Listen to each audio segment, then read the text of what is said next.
I'm Mary. I'm a sister, actually. I'm a Catholic sister, but everybody calls me Mary. And I've worked here at the centre volunteering for the last 16 years.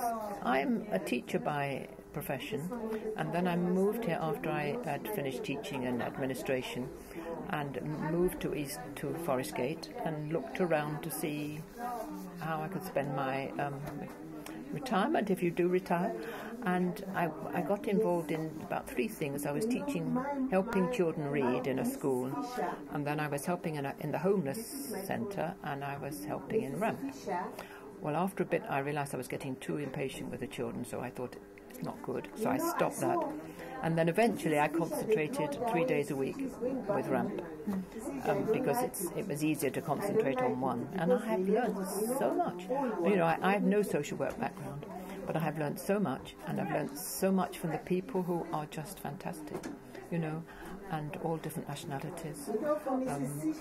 They come here, and life's hard, and all you can do is listen. And sometimes you can't do anything, and they always say, "Oh, thank you so much." And you say, "But I've done nothing." You listen to me, you know, and it's that. You can't change the system. You can only give advice and get a good solicitor, and hopefully, and then be with people if they're refused, and help those, you know, and rejoice. We've been established, I think, since about 1972, something like that.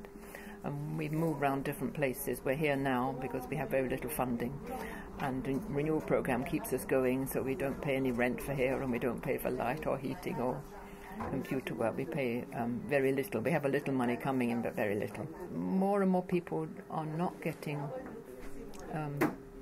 any help. They're not allowed to work, and they have no recourse to public fund, and they have no money, therefore, for the children. And we provide a food parcel for people like that each week, and some fresh fruit and vegetable.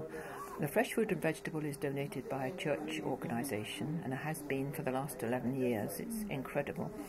And the other food comes from individual people, from church groups, from schools, or either food or money. And then when we haven't got the food and food hasn't come in, we buy food with it. So although we're pretty precarious, we've never been short of food, even though it's fairly basic.